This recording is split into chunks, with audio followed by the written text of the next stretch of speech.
ಹೋಟೆಲ್ನಲ್ಲಿ ಸಿಗೋ ಅಂಥ ಶೇರ್ವಾ ಅಂದರೆ ಯಾರಿಗಿಷ್ಟ ಇರಲ್ಲ. ತುಂಬಾ ಸಖತ್ ರುಚಿಯಾಗಿರುತ್ತೆ. ಪರೋಟ, ಚಪಾತಿ, ಇಡ್ಲಿ, ದೋಸೆ ಅಥವಾ ಬಿರಿಯಾನಿಗೆ ಒಂದೊಳ್ಳೆ ಸೂಪರ್ ಕಾಂಬಿನೇಷನ್. ಯಾರೆಲ್ಲ ಸಬ್ಸ್ಕ್ರೈಬ್ ಆಗಿಲ್ಲ ಪ್ಲೀಸ್ ಈಗಲೇ ಹೋಗಿ ಸಬ್ಸ್ಕ್ರೈಬ್ ಮಾಡಿ. ಮೊದಲಿಗೆ ಸ್ಟವ್ ಹಚ್ಚಿ ಪ್ಯಾನ್ ಇಟ್ಟು 2 ಟೇಬಲ್ ಸ್ಪೂನ್ ಎಣ್ಣೆ, ಒಂಚೂರು ಬಿಸಿ ಆದಮೇಲೆ ಇಲ್ಲಿ 2 ಮೀಡಿಯಮ್ ಸೈಜ್ ಈರುಳ್ಳಿನ ಹಾಕೊಳ್ತಾ ಇದ್ದೀನಿ.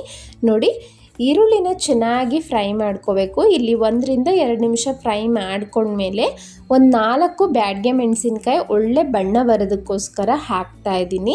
ಬ್ಯಾಡಗೆ ಮೆಣಸಿನ್ಕಾಯಿ ಇಲ್ಲ ಅಂದರೆ ಪರವಾಗಿಲ್ಲ, ಸ್ಕಿಪ್ ಮಾಡ್ಬೋದು.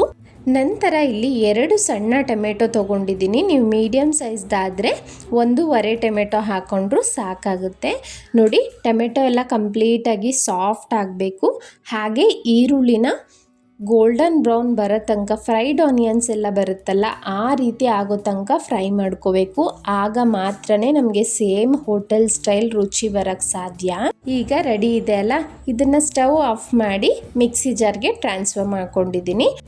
2 ಇಂಚ್ ಆಗೋಷ್ಟು ಚಕ್ಕೆ, 2 ಏಲಕ್ಕಿ, 4 ರಿಂದ 5 ಲವಂಗನ ಹಾಕೊಳ್ತಾ ಇದ್ದೀನಿ.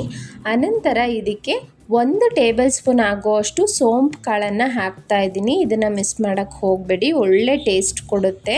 ನಂತರ 3 ಟೇಬಲ್ ಸ್ಪೂನ್ ಆಗೋಷ್ಟು ತೆಂಗಿನಕಾಯಿ, ಒಂದು ಸ್ವಲ್ಪ ಹಸಿ ಕರಿಬೇವು, ಹಾಗೆ 1 ಟೀ ಸ್ಪೂನ್ ಆಗುವಷ್ಟು ಗಸಗಸೆ ಹಾಕ್ತಾ ಇದ್ದೀನಿ. ತೆಂಗಿನಕಾಯಿ ಬೇಡ ಅಂದ್ಕೊಳ್ಳೋರು ಒಂದು 10 ಗೋಡಂಬಿ ಸಹ ಹಾಕ್ಕೊಳ್ಬೋದು. ಅದನ್ನು ನುಣ್ಣಗೆ ರುಬ್ಬಿ ನಾನು ಸೈಡ್ಗೆ ಇಟ್ಟಿದ್ದೀನಿ. ಜಾಸ್ತಿ ನೀರು ಹಾಕಿ ರುಬ್ಬೋದಕ್ಕೆ ಹೋಗಬೇಡಿ. ಈಗ ಒಂದು ಪಾತ್ರೆಗೆ 8 ರಿಂದ 9 ಟೇಬಲ್ ಸ್ಪೂನ್ ಆಗುವಷ್ಟು ಎಣ್ಣೆ ಹಾಕಿದ್ದೀನಿ. ಎಣ್ಣೆ ಸ್ವಲ್ಪ ಜಾಸ್ತಿನೇ ಬೇಕಾಗುತ್ತೆ, ಇಷ್ಟೊಂದು ಬೇಡ ಅನ್ನೋರು ಕಡಿಮೆ ಹಾಕ್ಕೊಳ್ಬೋದು.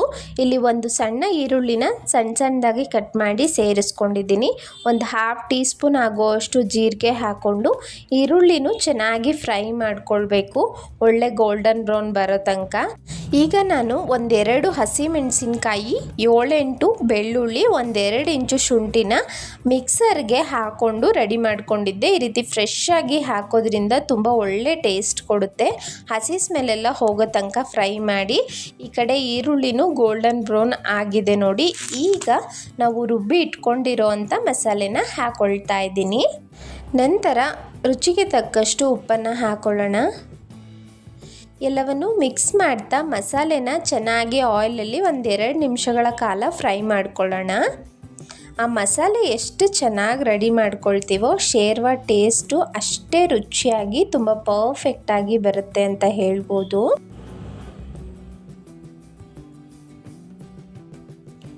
ನಾನಿಲ್ಲಿ ಸುಮಾರು 2 ನಿಮಿಷ ಮಸಾಲೆನ ಹುರ್ಕೊಂಡಿದ್ದೀನಿ. ಅದು ಆಯಿಲೆಲ್ಲ ಸಪ್ರೇಟ್ ಆಗೋದಕ್ಕೆ ಶುರು ಆಗಿದೆ. ಈಗ ಇದಕ್ಕೆ ಎಲ್ಲ ಥರದ ಮಸಾಲ ಪೌಡರ್ಸ್ ಹಾಕೋದನ್ನು ತಿಳಿಸ್ಕೊಡ್ತೀನಿ. ನೋಡಿ, 1/4 ಟೀ ಸ್ಪೂನ್ ಆಗೋಷ್ಟು ಅರಿಶಿನ, 1 ಟೇಬಲ್ ಸ್ಪೂನ್ ಧನಿಯಾ ಪುಡಿ, ನಾನು 1 ಟೇಬಲ್ ಸ್ಪೂನ್ ಫುಲ್ಲಾಗಿ ತೊಗೊಂಡಿದ್ದೀನಿ. 1 ಟೇಬಲ್ ಸ್ಪೂನ್ ಆಗೋಷ್ಟು ಖಾರದ ಪುಡಿ ಹಾಕ್ತಾ ಇದ್ದೀನಿ. ಸ್ಪೈಸಿಯಾಗಿರಬೇಕು ಅನ್ನೋರು ಇನ್ನೊಂದು 1/4 ಟೀ ಸ್ಪೂನ್ ಎಕ್ಸ್ಟ್ರಾ ಹಾಕ್ಕೊಳ್ಳಿ. ಅರ್ಧ ಟೇಬಲ್ ಸ್ಪೂನ್ ಆಗೋಷ್ಟು ಗರಂ ಮಸಾಲ, ಅರ್ಧ ಟೇಬಲ್ ಸ್ಪೂನ್ ಆಗೋಷ್ಟು ಜೀರಿಗೆ ಪುಡಿ. ಈಗ ಎಲ್ಲವನ್ನು ಮಸಾಲೆಗೆ ಹೊಂದ್ಕೊಳ್ಳೋ ಥರ ಮಿಕ್ಸ್ ಮಾಡ್ಕೊಳ್ಳೋಣ. ಬ್ಯಾಡಗೆ ಮೆಣಸಿನ್ಕಾಯಿ ಹಾಕಿರೋದ್ರಿಂದ ಆಟೋಮೆಟಿಕ್ ಒಳ್ಳೆ ಬಣ್ಣ ಬರುತ್ತೆ.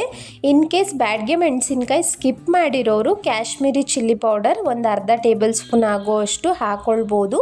ನ್ಯಾಚುರಲ್ ಆಗಿ ತುಂಬ ಒಳ್ಳೆ ಬಣ್ಣ ಬರುತ್ತೆ. ನೋಡಿ, ಮಸಾಲೆ ಎಲ್ಲ ಚೆನ್ನಾಗಿ ಮಿಕ್ಸ್ ಮಾಡಿದ ನಂತರ ಈಗ ಇದಕ್ಕೆ ನೀರು ಎಷ್ಟು ಬೇಕೋ ಅಷ್ಟು ಕನ್ಸಿಸ್ಟೆನ್ಸಿ ನೋಡಿಕೊಂಡು ಹಾಕ್ಕೊಳ್ಬೇಕು. ನಾನು ಮಿಕ್ಸಿ ಜಾರ್ಗೆ ಸ್ವಲ್ಪ ನೀರನ್ನ ಹಾಕಿ ಸೇರಿಸ್ಕೊಂಡಿದ್ದೀನಿ. ಕನ್ಸಿಸ್ಟೆನ್ಸಿ ನೀವು ನೋಡ್ಬೋದು, ಸ್ವಲ್ಪ ನೀರಾಗೇ ಇರಬೇಕು ಶೇರ್ವಾ. ನಾವು ಚೆನ್ನಾಗಿ ಕಾಯಿಸೋದ್ರಿಂದ ಅನಂತರ ಇದು ಗಟ್ಟಿ ಬಂದ್ಬಿಡುತ್ತೆ. ಈಗ ಒಂದು 5 ನಿಮಿಷ ಚೆನ್ನಾಗಿ ಕುದಿಸ್ಕೊಳ್ತಾ ಇದ್ದೀನಿ. ಚೆನ್ನಾಗಿ ಶೇರ್ವಾ ಕುದೀತಿರ್ಬೇಕಾದ್ರೆ ಒಂದು ಸ್ವಲ್ಪ ಪುದೀನ ಎಲೆನ ಹಾಕ್ಕೊಳ್ತಾ ಇದ್ದೀನಿ.